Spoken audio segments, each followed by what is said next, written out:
We feel like there's something that's gonna happen in this world that's gonna wake everybody up. The return to sacred fire. A foundation that I know I had lost a long time ago. The Unehiya Nation. We are the new people. The term new people is not being used to mean people who are new to Turtle Island. The prophecies of the 7 fires. Wake up, wake up, wake up, wake up, wake up, wake up out of your sleep, sleep, sleep, sleep,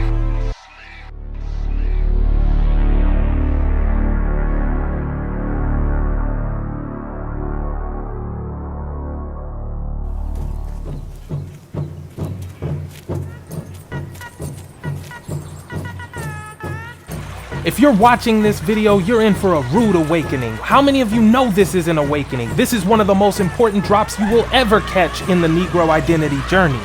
Share this with every Black American you know so we can wake the people up. Here's the thing. Black people nationwide are rediscovering their indigenous identity, but guess what? The shaman of Anishinaabe society up north in the Great Lakes region spoke this into existence using a mystical oral tradition. That's the society that the Lakota come from. For those who don't know, that's Kyrie Irving's people. Louis Farrakhan's wife also descends from that society via the Oglala Sioux Nation. Oglala and Lakota are both Anishinaabe. Kyrie's ancestors left behind prophecies that said Indians would lose their identity because of a colonizer and then get that identity back afterward. Indians would lose their identity because of a colonizer and then get that identity back afterward. And they declared this before Columbus even got here. It's called the 7 Fires prophecy. The colonizer beat us over the head with this Bible, which they had manipulated anyway, but we already had the oral traditions. Kyrie's people actually recorded those traditions and literally made their own Bible forever ago. It's gonna shock you how deep this rabbit hole goes. I'm Shaman Unehiya Abyaksid Kenu, a descendant of the original Ichiti Indians of Okmulgee. And if you've been to this channel before, you may have heard me speak of what I call the return to sacred fire. Today, I'm finally going to explain what I've been referring to every time I've said this phrase. We're going to read Chippewa oral tradition written down by the scribes of the Mide shamanic cult, which is more commonly known as the Midewiwin priesthood of the Great Lakes. However, it's been translated to English, and it also includes modern edits and exposition from today's Native Americans who descend from the mixing of French and Anishinaabe peoples like Lakota, Potawatomi, Odawa, and Chippewa. So in the words of 432, we will have to dodge the hijack sometimes. Warning, this presentation will touch briefly on the ancient Hebrew origins of American Indians, which sometimes upsets some of you. I can understand why you might want to distance yourself from all things biblical, since the Bible was the most impactful weapon of cultural erasure against us. What I cannot understand is why you want to link yourself to Pocahontas, but you don't want to worship Ahone, whom Pocahontas would tell you is the ultimate being. Prophecy proves power. You don't trust your ancestors. Let's fix that. Well, first and foremost, I want to say thank you for allowing myself and my family, well, I'm appreciative to be here amongst all of my family at this point. Thank you. Yeah, there was a certain point in my life where I had come almost at a crossroads with my dad, my sister, my friends, my grandparents, and I had no idea kind of what direction to go into because I had lost a sense of a foundation that I know I had lost a long time ago.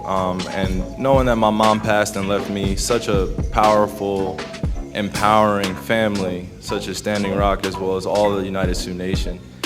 I mean, to be a part of it now, and not just outside supporter, but knowing that this is family for life. And blood couldn't make us any closer, and our journeys have been directed in so many different ways, but yet we're still standing here August 23rd, 2018, embracing each other as if we haven't lost any time.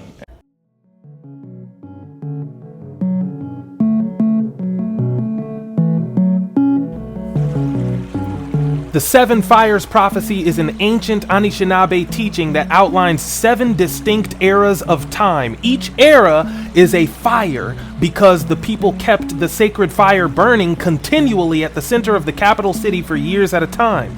Each sacred fire is a significant period of time in the history of the Anishinaabe tribes. Creek tribes did that too, by the way, so my people, the Ititi Indians of Okmulgee, understand the significance of the sacred fire. In a future presentation, I'll explain why 2 seemingly unrelated nations have the same tradition. But this is up in eastern Wisconsin, northern Illinois, and western Michigan. And later, I'll explain what it has to do with my people all the way down in Georgia, Alabama, and parts of Tennessee. There were 7 prophets who met with the shaman of each tribe among the Anishinaabe. Each prophet delivered a prophecy, and each prophecy was a verbal message delivered orally, warning of certain events that would happen during future sacred fires. We're going to read about all this to confirm it in just a second. The shaman created oral traditions around these messages. They preserved these oral traditions on wampum belts, using pictographs made out of beads and shapes and patterns that told stories. Anyway, these prophets literally spoke the future, which is supernatural but not unnatural. Supernatural things are things that are rare, uncanny, unlikely, but possible. They are the furthest extreme of what can naturally happen. When you predict which team will win the NBA Finals or which candidate will win the election, it's unlikely that you'll be right, but it's possible. The earlier you make that prediction, the more extreme it is, but it's still naturally possible. It becomes miraculous when it's super extreme. That's supernatural. Turning water into wine is unnatural because hydrogen and oxygen can't spontaneously generate ethanol and randomly attract sugars and acids. Most miracles you hear about are fake. If it's unnatural, it's definitely fake. If it's supernatural, it might be fake, but it could possibly be real. We'll come back to this later. The knowledge of these prophets transcended the 4th dimension, which is time.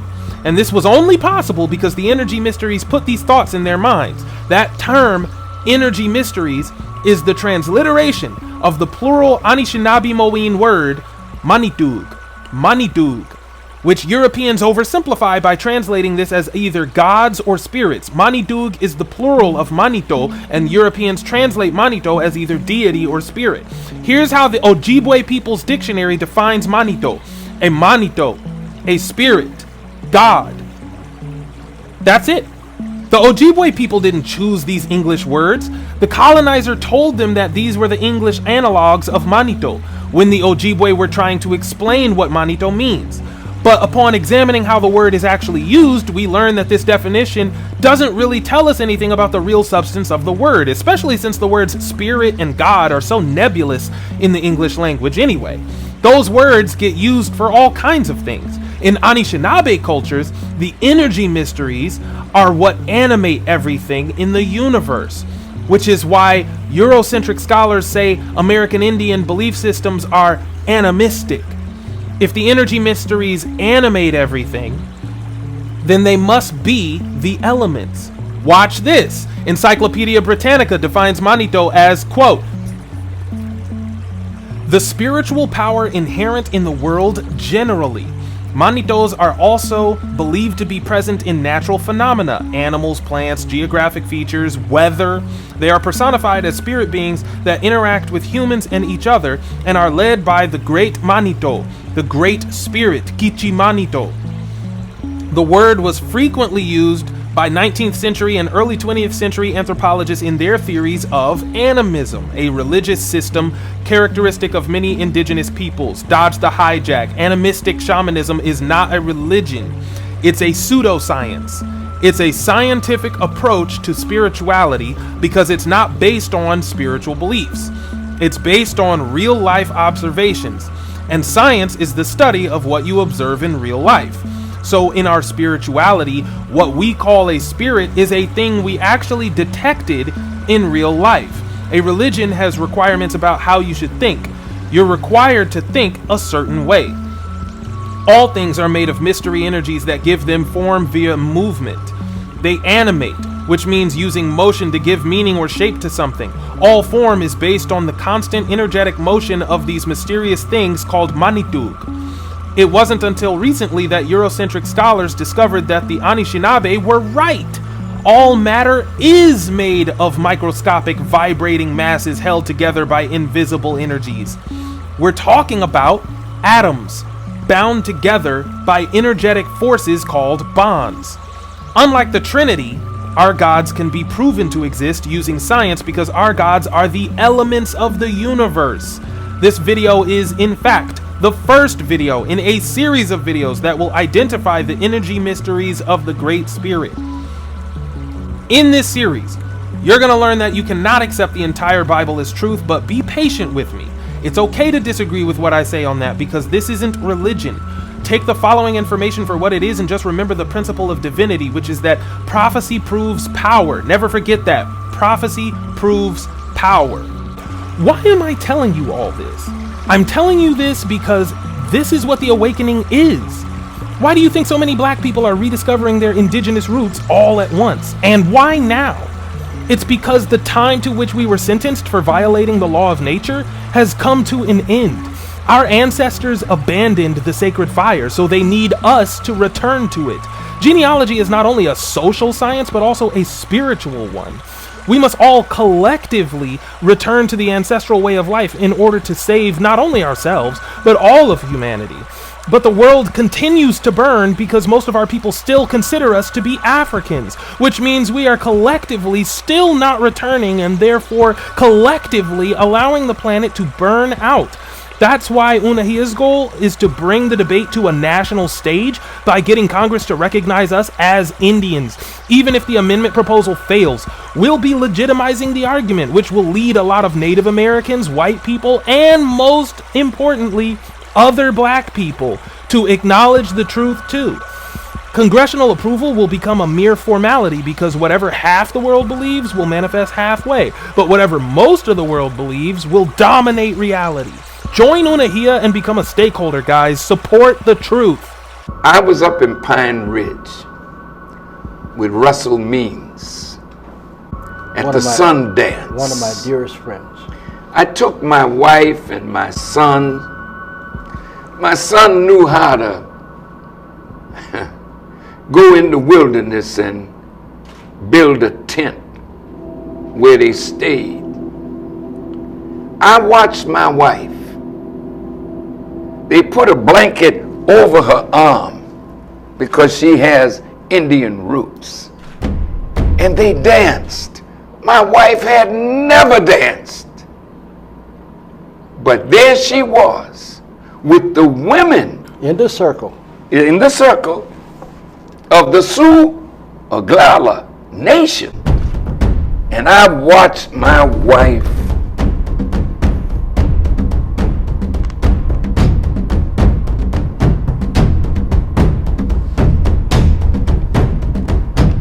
reach down in her roots, and you could not tell that she was not one of the Oglala Sioux women as she danced with them.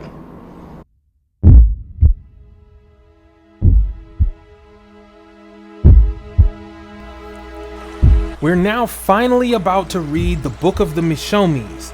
The elders in Anishinaabe tribes are called Mishomis, or Mishmis, and they function as historians and spiritual teachers. They were the knowers of northern Great Lakes shamanism like the Mulwe were for the southeastern ceremonial complex. I keep referring back to my people and putting this in an Ichiti context for a reason. You're going to see why later. Don't miss this drop. In this book, we're going to read a chapter entitled The Prophecies of the Seven Fires, We're actually going to skip the first 3 sacred fires because I'm going to do a whole separate video to cover those. There's just too much to unpack to do all 7 sacred fires in one presentation. So we'll start with the 4th fire today. Let's dive into this. Quote, "The 4th fire was originally given to the people by 2 prophets. They come as one." Remember that part. They come as one. "They told of the coming of the light-skinned race." The light-skinned race. That was their prophecy. It was about the light-skinned race. One of the prophets said, quote, "You will know the future of our people by the face that the light-skinned race wears. If they come wearing the face of brotherhood, then there will come a time of wonderful change for generations to come. They will bring new knowledge and articles that can be joined with the knowledge of this country."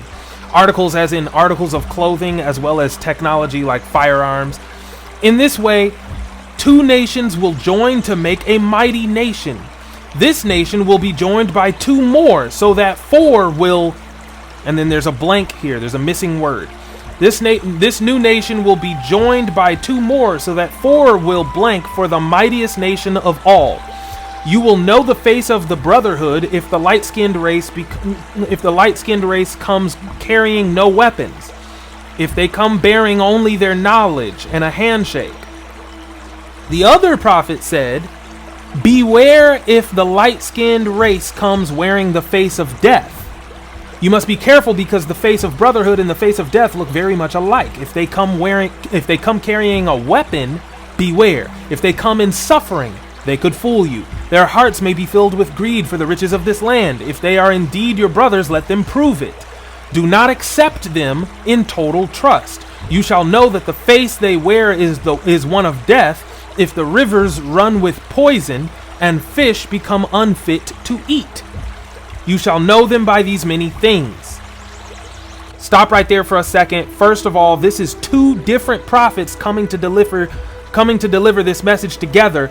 Some versions say that this was actually a husband and wife, and that the woman provided the alternate or secondary prophecy for the face of death.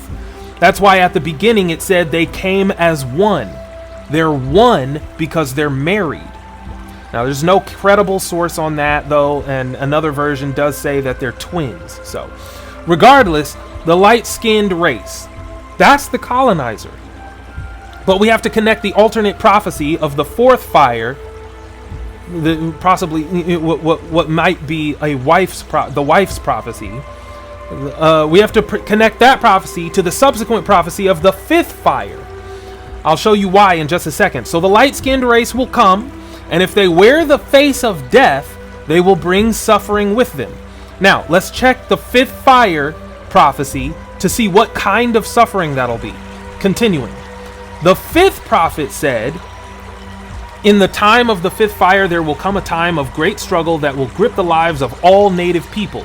At the wearing of this fire, there will come among the people one who holds a promise of great joy and salvation.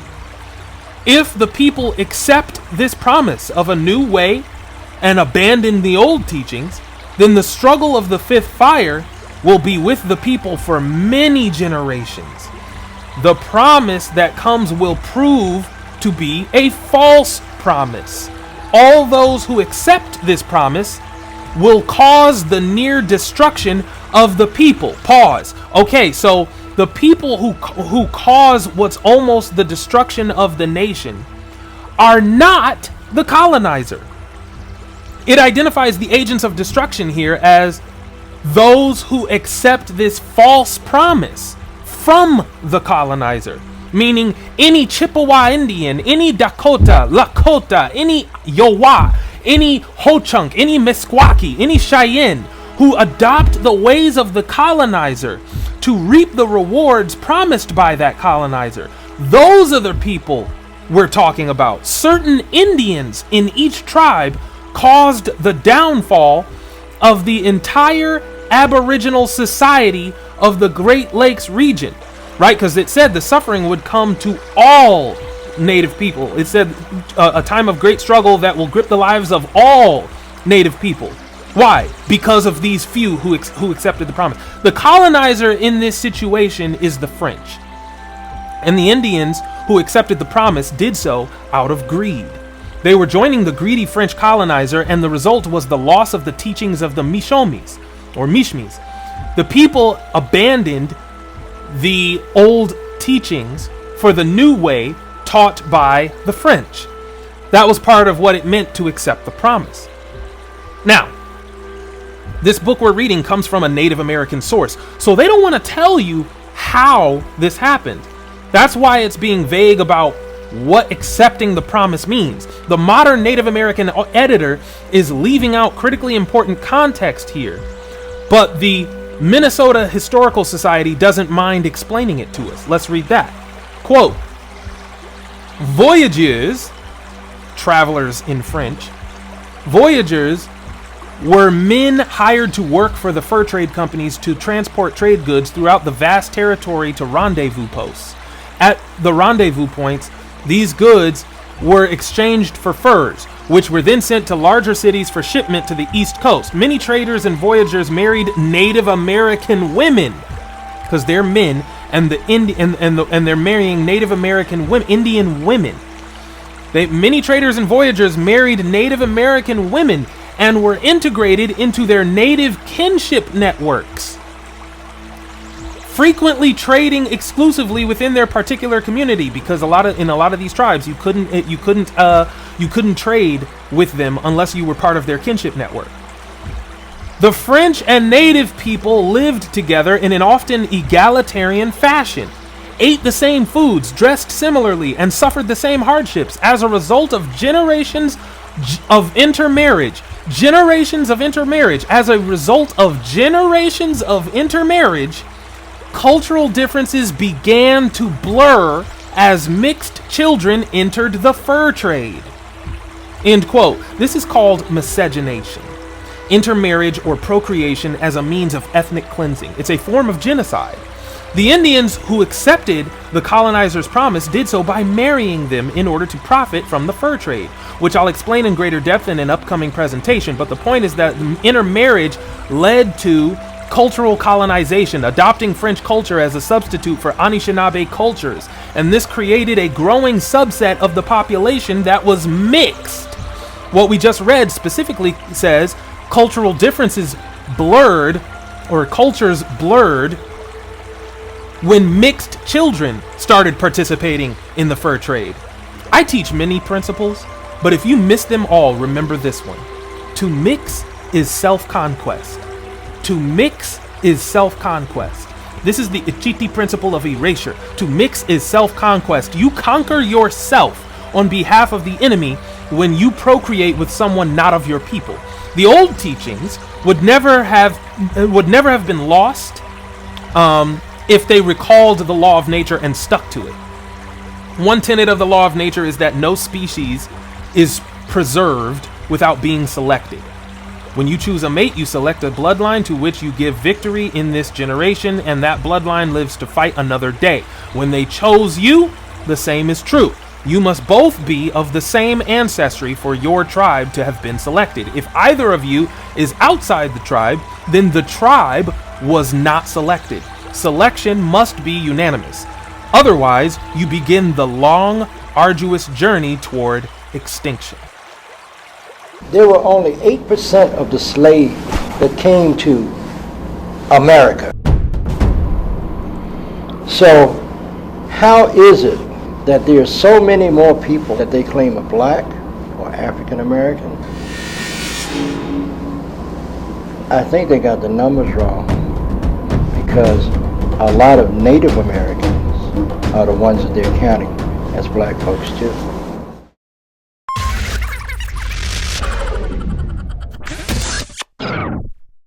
Guys, what we're about to talk about is a game changer. In short, Unehiya is a small team of highly capable individuals trying to lobby Congress for federal recognition of Black Americans as pre-Columbian American Indians. I'm one of them. I'm the public information officer, so I'm out front recruiting and providing information. I'm also handling PR because of my background in print journalism. I want to appeal to everyone watching this video to support the campaign by joining Unehiya. And guess what? You don't even have to know a single thing about politics or history. Just help us build our list of demands and help each other use Unehiya's genealogy tools to identify your ancestral tribes. Vote yes or no on the hundreds of decisions we have to make. Participate in our tribal town hall meetings after every new moon. If you've got any spare change, use it to become a stakeholder in Unehiya, which can be done for as little as $7. You can opt into stakeholder leadership for about $20 if you've got the budget for it. Believe it or not, it only takes 5 minutes to help us reclassify ourselves as Indians. Let's go!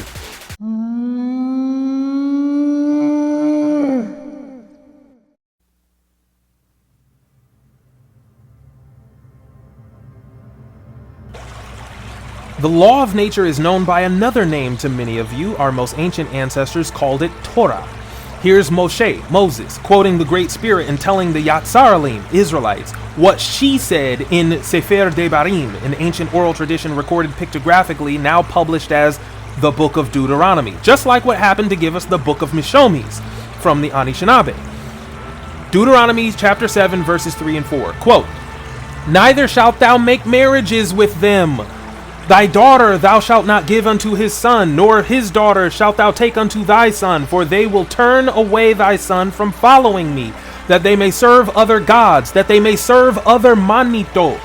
So will the anger of Yahweh, so will the anger of Kichimanito be kindled against you and destroy thee suddenly." End quote. This is a part of the law of nature that prohibits interracial marriage for the Yatzaralim.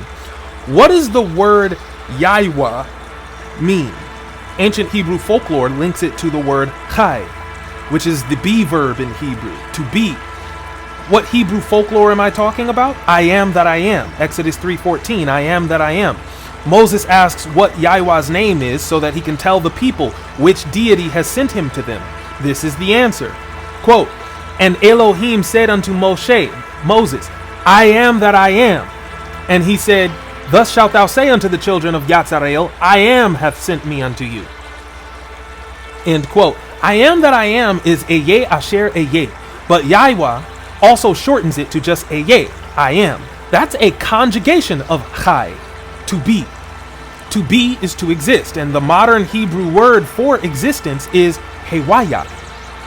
Semitic languages are based on consonantal roots, so etymology excludes vowels. So the root for this is hewaya. For hewaya, it's he, wow, yod, he. Whereas the tetragrammaton, or the 4-letter root for the name of the Great Spirit, is yod, he, wow, he. It's almost exactly the same, but the yod has shifted from front to middle by way of a process called morphemic drift, going from Paleo-Hebrew to Middle Hebrew, and it stayed that way into modern Hebrew. So we can see that the word for existence derives from the ancient name of the Great Spirit. But Yahweh isn't just existence generally. Yahweh isn't just Manito, which Encyclopedia Britannica told us is spiritual energies or energy mysteries inherent in the world generally. No, this is Kichimanito, the Great Spirit. What does great mean in this context? It's just like when you say Chicago versus Greater Chicago. Great or greater means not just the city, but also the encompassing surrounding suburbs. The same is true of the Great Spirit. She's all encompassing for all spirits. She's the sum of all the energies and units of matter that exist. She's not just existence in general, she's the singularity of all existence. That's why Larry Pierce's outline of biblical usage says the word Yahweh is most consistently used to mean the existing one.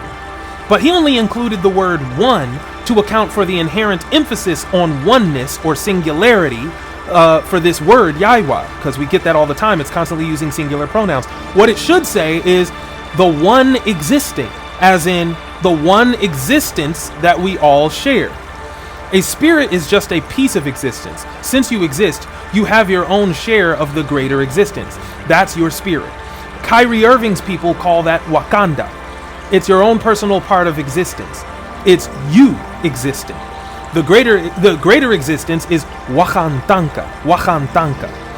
And by that logic, now you can see why the Indians told Europeans that the rock has a spirit too, the tree has a spirit, and the wolf has a spirit. Why? Because they all exist. European academics call this animism and dismiss it because they don't get what we're saying. So when I talk about the law of nature, you have to remember that there are ancient people who claim to have been chosen by nature itself as a whole, and that nature gave them a natural law, a code of existence. If you break the law of nature, the consequences will naturally happen. They will happen naturally. It's not that some dude in the sky is trying to punish you. It's that miscegenation is the natural consequence of interracial marriage. If all the black men marry non-black women, the black community won't be black anymore. We will have replaced ourselves with a mixed race. That ancient ethnic group, the Yatzaralim, that ancient ethnic group, was a set of related bloodlines to whom the Great Spirit gave the name Yatzarel. Most people say Israel. In that code, in the law of nature, Kichimanito told the Yatzaralim not to mix with other people. Why? Because if your parents come from two different cultures, you will always blend the cultures together. And their culture violates the oath of existence you were born into. Not only that, by mixing, you diminish the size of Haida. What's Haida? Haida is the family of families chosen by nature to be the priesthood of all humanity. You just subtracted a bloodline from Haida while the universe vowed to increase us, not decrease us. Lastly, to mix is self-conquest. And for Yatzarel specifically, to mix is also to exit Haida Yaiwa, the family of families of nature. How do we know? Mamzer law, another part of the law of nature. Deuteronomy 23, verse 2. A bastard shall not enter into the congregation of Yaiwa. Even to his 10th generation shall he not enter into the congregation of Yaiwa. That word congregation makes it sound like church, like it's a faith-based thing. Christians put that word there because they want Yatzarel to be a religion. The Hebrew word is kahel. Kahel literally just means assembly in the broadest possible sense. It's a catch-all for every type of gathering, but Christians translated it as congregation, which is a lot more specific in English because they want it to be a specifically religious thing. They're treating it as though this was the Hebrew word atzara, which means solemn assembly. That word is always used to refer to ritual ceremony gatherings on holy days like Leviticus 23:36, using atzara to refer to the ceremonial gatherings for the Festival of Seven Shrines, better known as the Feast of Tabernacles. Now, does atzara qualify as a kahel? Yes, it does. So Mamzer law does restrict a bastard Israelite from participating in ritual gatherings. However, the verse we read is also talking about the congregation of Yaiwa, which is another type of kahel. That other type of kahel is Edah, and it specifically means family of families or gathering of bloodlines. The Edah would be Haida. So a bastard cannot enter Haida Yaiwa, the family of families of nature. And what's the Hebrew word there for bastard? Mamzer. What does that mean? Strong's definition for Mamzer, quote, born of a Jewish father and a heathen mother, bastard. Dodge the hijack on the word Jewish. They mean Israelite father, Yatzarali father, not just Jewish. If your mother is not in Haida, you are not in Haida. You might ask, well, what about the fathers? Numbers 36, verse 7. So shall not the inheritance of the children of Yatzarel remove from tribe to tribe. For every one of the children of Yatzarel shall keep himself to the inheritance of the tribe of his fathers. End quote. So your inheritance and your tribe are patrilineal. By inheritance, Moses means land. The promised land was divvied up by tribe. So to belong to a tribe is to call one of the sons of Yatzarel your father, which you can't do if your father's a foreigner. So your mother has to be a Yatzarali woman for you to be in the family of families. And your father has to be a Yatzarali man for you to belong to any specific family within the family of families. Make sense? This is why I believe the people who approached the Mishomis of the Manidoo-na Lodge with the fourth fire prophecy were husband and wife. When it says they were one, it's because of marriage, and they were chosen by nature to remind them to keep Haida. It was a warning to Anishinaabe tribes not to accept the future promise of the light-skinned race. That promise was a marriage vow with the expectation of gaining wealth in the fur trade. It said those who didn't stick to the old teachings would bring destruction upon the people. They are destroyed. Look at modern Lakota. Look at modern Ojibwe. They're white people now. That's what destruction looks like. Why? Not because pale skin is automatically evil or anything like that, but because it's not who they were. They've become a new people now. They have accepted the skin of another people. They say you are what you eat. No, you are what you sleep with. They've been whited out and they've lost their identity. And my name translates in the Hebrew language as Yahweh. So I went on the Amazon Prime. I was like, you know what, let me see if there are any documentaries on Yahweh. So went in the search bar, typed in Yahweh. That came up. Went out and shared it on my platform. That was my night. In terms of the backlash, or what people call it, we're in 2022. History is not supposed to be hidden from anybody.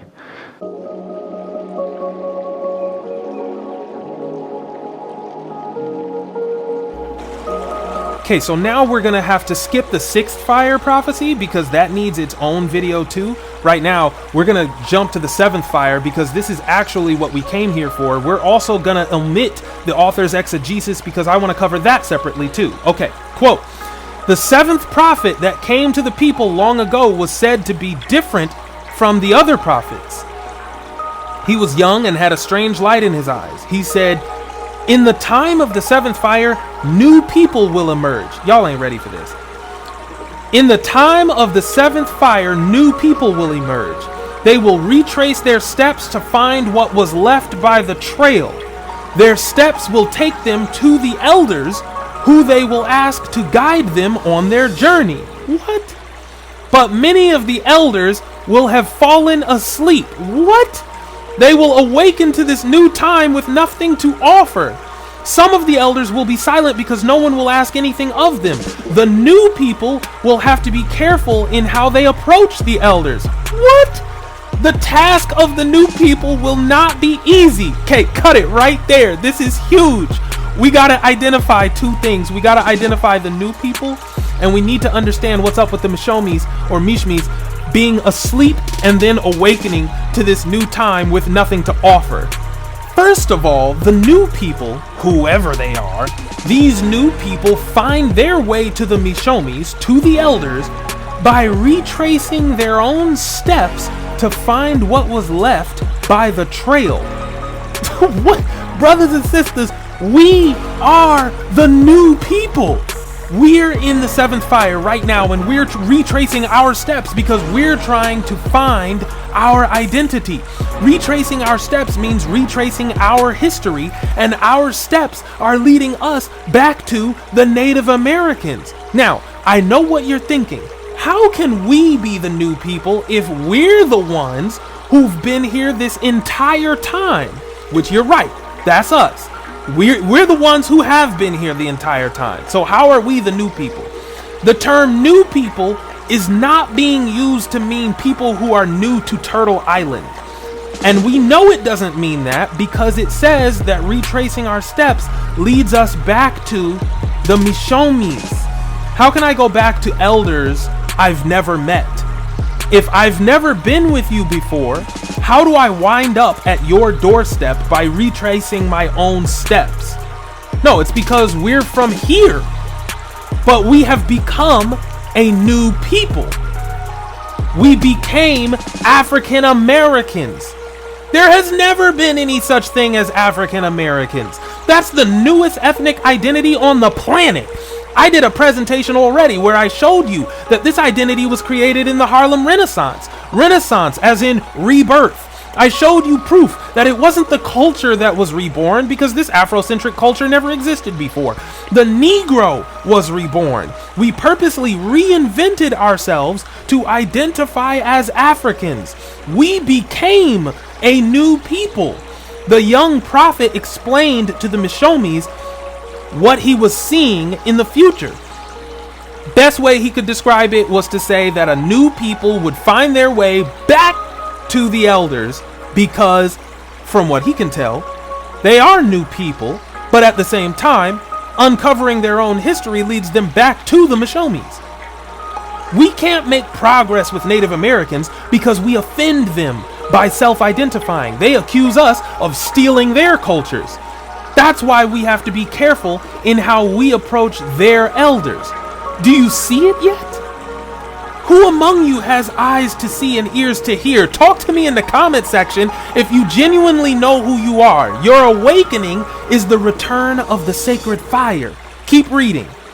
Quote, if the new people, the African Americans, will remain strong in their quest, the water drum of the Midewiwin Lodge will again sound its voice.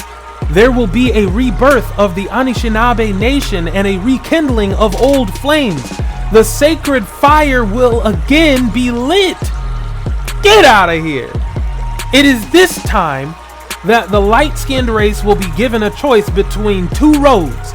If they choose the right road, then the seventh fire will light the eighth and final fire, an eternal fire of peace, love, brotherhood, and sisterhood. If the light-skinned race makes the wrong choice of the roads, then the destruction which they brought with them in coming to this country will come back at them and cause much suffering and death to all the earth's people. End quote. This is nuts!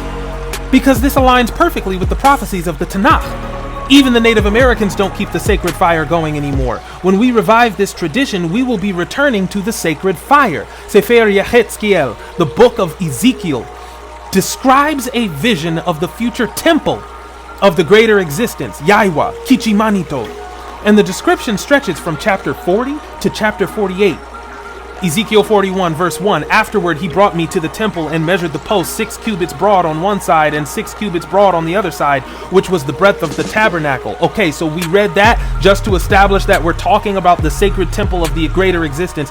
Now we can get to the point. Here's why I brought this up. Jump to chapter 46. It's about the rituals that the Yatzaralim will perform in the temple. The one we're looking for comes in verses 13 to 15. Ezekiel 46 verses 13 to 15, quote, thou shalt daily prepare a burnt offering unto Yahweh of a lamb of the first year without blemish. Thou shalt prepare it every morning, and thou shalt prepare a meat offering for it every morning, the 6th part of an ephah, and the 3rd part of an hin of oil, to temper with the fine flour, a meat offering continually by a perpetual ordinance unto Yahweh. Thus shall they prepare the lamb and the meat offering and the oil every morning for a continual burnt offering. A continual burnt offering.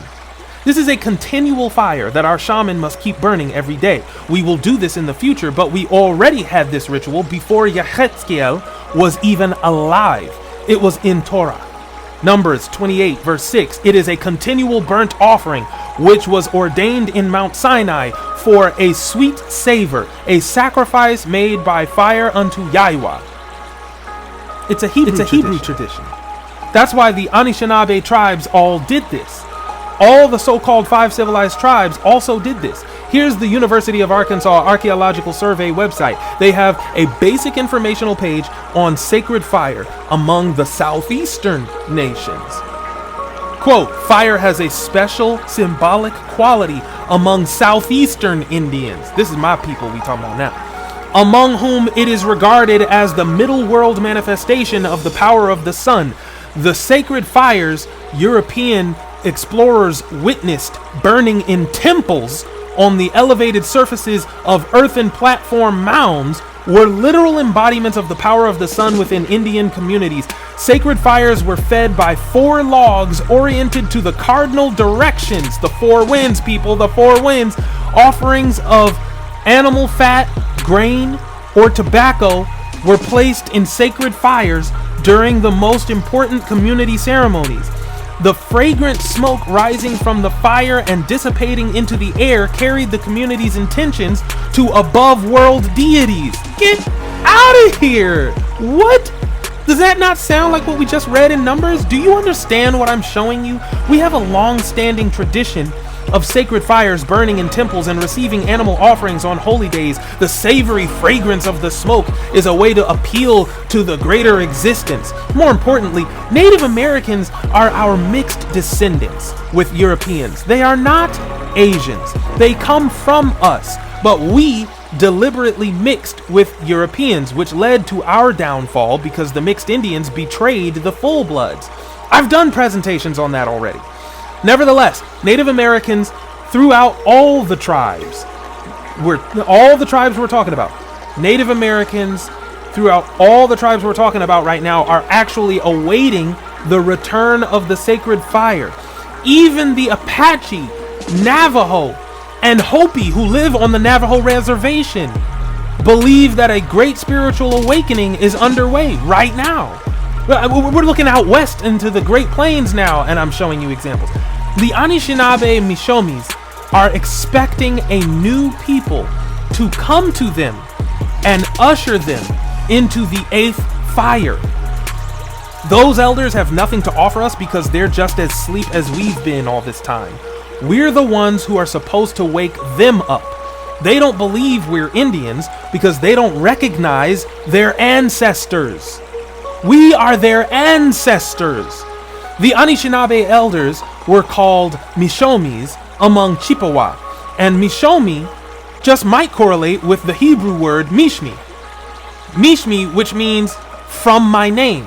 It indicates that the shaman were called by the name of Yahweh. Why do you think I go by Unehiya with an H on the end? Yes, it's Cherokee. It's the Cherokee endonym, the name they call themselves. But in Hebrew, it means I, a study of Yahweh. Calling myself a study of existence itself. It's common to omit verbs in Old Hebrew names. This study is necessary because our awakening comes first. Why? Because we're Haida Yahweh, the core family of families chosen by existence.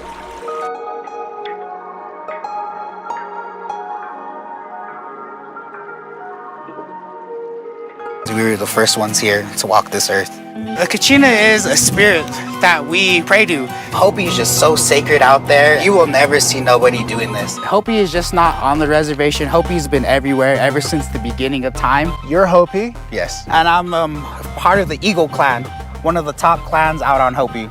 Your people are surrounded by 2 nations almost, right? You're Yes. surrounded by Navajo Nation, Yes. and then outside of that is the United States. Yes.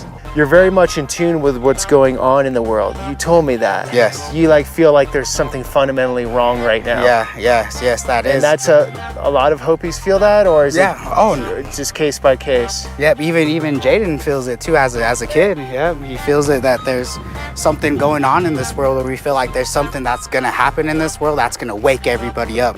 We feel like there's something that's gonna happen in this world that's gonna wake everybody up. Wake everybody up. How long has that feeling been going on for? Oh man, you know what? I think my feeling, I really believe that I felt it once the pandemic hit. So many older people that were so important to us out here that passed away from COVID and everything. No, it took away those people with the knowledge. No, it took away those people with the knowledge. No, it took away those people with the knowledge that we were supposed to be taught, that we want to know, but they all passed away.